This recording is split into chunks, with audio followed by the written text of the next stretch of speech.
창세기 9장은 홍수 후에 변화된 환경 속에서 새롭게 하나님이 인간과의 언약 관계를 갱신하는 내용입니다. 하나님이 우리 인간과 관계를 맺는 방식은 언제나 언약을 통해서인데요. 말하자면 인격적 관계를 유지하는 데는 언약이 필요하다는 겁니다.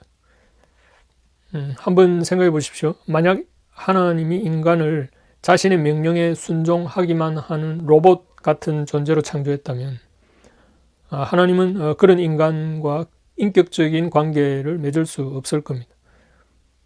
그러나 하나님은 인간에게 자유의지를 부여한 인격적 존재로 창조했기 때문에 그 자발적 헌신과 책임 속에서 경배받기를 원한 것입니다.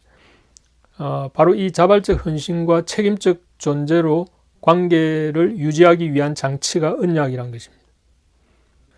에덴에서의 최초의 언약은 선악과 금령을 주신 것이었지만 최초의 인간은 그 금령을 깨뜨리게 됩니다. 말하자면 아담과 하와는 하나님과의 관계 속에서 피조물로서의 책임과 헌신을 저버리고 마치 자신들이 하나님이라도 될 수 있을 것처럼 피조물로서의 분수를 지키지 못했던 겁니다. 이로 인해 죄가 인류에게 들어오면서 그 최초의 언약은 훼손되고 말았습니다. 결국 하나님은 이미 죄로 오염된 인류를 구원하기 위해서 주도적으로 구원 역사를 만들어 가십니다. 우선 홍수를 통해서 죄에 대한 심판이 있다는 것을 보여주면서 궁극적 심판을 예고했지요. 그렇지만 동시에 또 구원자로 올 메시아의 계보를 준비하십니다. 그리고 타락한 인류가 그 메시아를 통해 구원받을 수 있도록 하기 위해서 마지막 심판 때까지는 존속할 수 있도록 새로운 그 생존 환경을 만들어 주십니다. 창세기 9장은 바로 그런 새로운 환경을 설정해 주는 국면입니다. 우선 그 기본 골격은 창조 때의 원리와 같습니다. 바로 창세기 1장 28절에서 생육하고 번성하여 땅에 충만하라, 땅을 정복하라, 바다의 고기와 공중의 새와 땅에 움직이는 모든 생물을 다스리라 라고 하신 문화 명령은 홍수 이후에도 동일합니다. 창세기 9장 1절과 2절에서도 마찬가지로 생육하고 번성하여 땅에 충만하라, 땅의 모든 짐승과 공중의 모든 새와 땅에 기는 모든 것과 바다의 모든 고기가 너희를 두려워하며 너희를 무서워하리니 이들은 너희 손에 붙이었음이라. 그러니까 단지 달라진 점이 있다면 짐승들이 사람을 두려워하도록 해서 인류가 동물에 의해서 멸종되지 않도록 했다는 점입니다. 이것은 아마도 인류가 타락하기 전까지는 인간이 동물들과 매우 친화적인 관계를 유지했었지만 타락 후에는 인간과 동물 혹은 자연환경 간에도 상태가 악화된 것이죠. 타락 이전에는 아담이 동물들의 이름을 지어준 전례가 있으니까 인간과 동물 간의 적대적인 관계가 아니었을 것이란 추측이 가능하고, 또 우리가 훗날 새하늘과 새 땅에서의 삶에는 인간과 동물이 서로 친화적이 될 것이라는 예언이 주어져 있기 때문에 더더욱 그런 추측이 타당해 보입니다.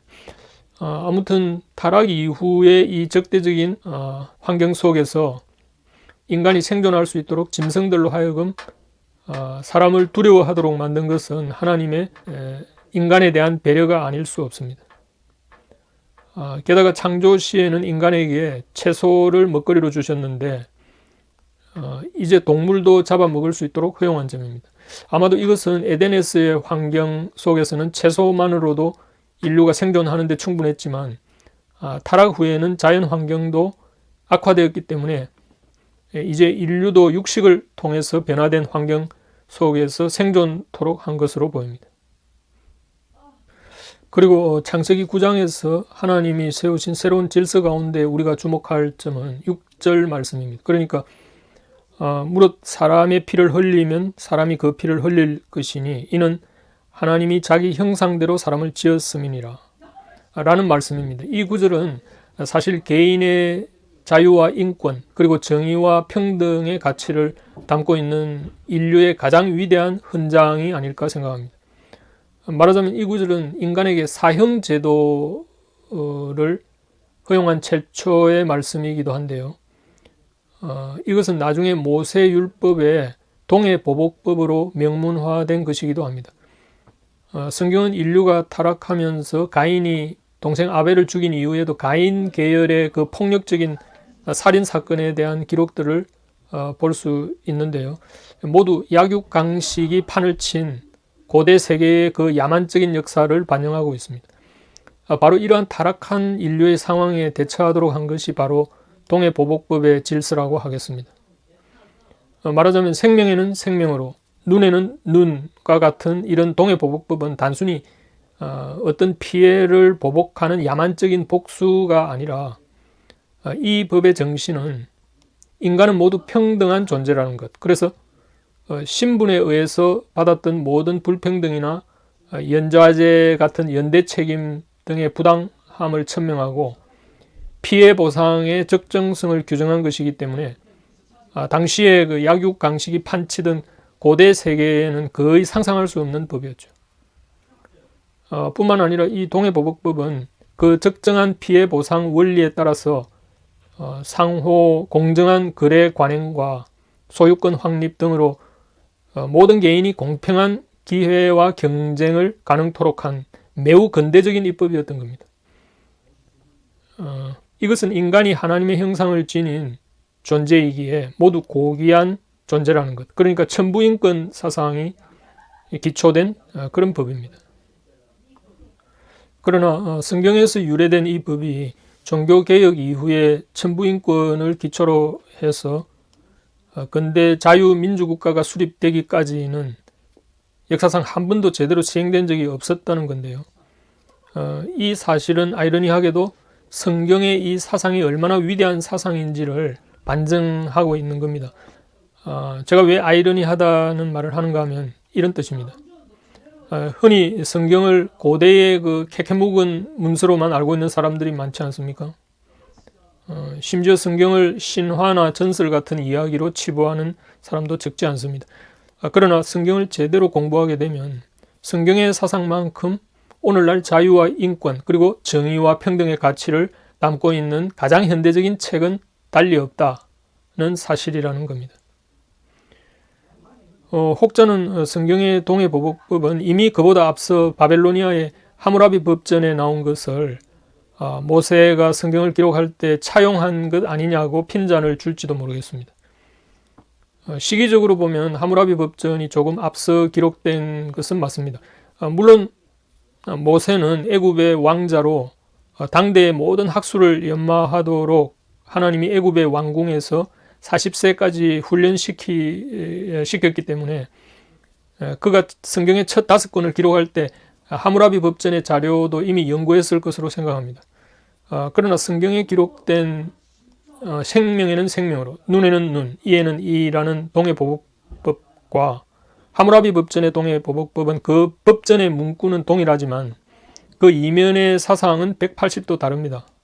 하무라비 법전의 동해보복법은 귀족의 눈은 귀족의 눈길이, 평민의 눈은 평민의 눈길이, 이런 동해보복법이었기 때문에 성경이 주창한 신분을 초월한 모든 각 개인의 대등한 조건에서의 동해보복과는 한참 거리가 멀기 때문에 결국 이 동해보복의 질서는 신약에서 예수님이 산상수훈에서 하신 말씀, 그러므로 무엇이든지 남에게 대접을 받고자 하는 대로 너희도 남을 대접하라 하는 그 유명한 황금률에서 완성되는 사상이기도 합니다. 예수님은 율법을 완성하신 분이니까요. 따라서 예수님이 산상수훈에서 보여주신 윤리는 인간의 행동이 모두 본질적으로 그 마음의 동기에서 비롯된다는 자연법적 질서이기 때문에 창세기 9장에서 다른 사람의 피를 흘리면 그 사람의 피도 흘릴 것이라는 동해보복 질서는 결국 그 마음의 동기를 따져본다면 이런 거죠. 그러니까 내가 내 피가 흘려지는 것을 원치 않는 만큼 나는 다른 사람의 피도 흘리게 해서는 안 된다는 것으로 승화된다는 점에서 이것은 그리스도에게서 완성된 완전한 질서의 예표가 되고 있는 거죠. 그러니까 창세기 9장 역시 노아 홍수 후에 세운 하나님의 언약 갱신 속에서 그리스도의 복음의 정신이 짙게 배어 있는 셈입니다. 끝으로 창세기 9장에 있는 노아와 세 아들들의 이야기가 나옵니다. 노아가 포도주에 취해서 보인 추태를 기록한 에피소드인데요. 이 이야기는 단순히 노아와 같은 실수를 범해서는 안 된다는 교훈을 주고자 한 것이라기보다 이 노아의 벌거벗은 몸을 본 세 아들의 반응을 통해서 노아가 이들에게 내린 예언적 기도 속에 셈을 축복함으로써 셈의 계보, 곧 여자의 후손으로 오실 예수 그리스도의 계보를 부각시키고 있는 점입니다. 9장 27절 보면 하나님이 야벳을 창대케 하사 셈의 장막에 거하게 하시고 가나안은 그의 종이 되게 하시기를 원하노라 하였더라 라고 되어 있어서 하나님이 야벳을 창대케 한다는 말씀이지만 그 창대한 야벳도 셈의 장막에 거하게 한다고 말씀하시기 때문에 이 구절에 대한 일반적인 해석은 야벳이 비록 물질적으로 번영할 것이지만 그러나 셈의 그 영적 영향력 하에 놓인다는 의미로 보고 있습니다. 때문에 이 에피소드 역시 구속사적으로는 장차 셈의 후손으로 오시는 그리스도에 대한 기대를 예고하는 것으로 봐야 할 것 같습니다.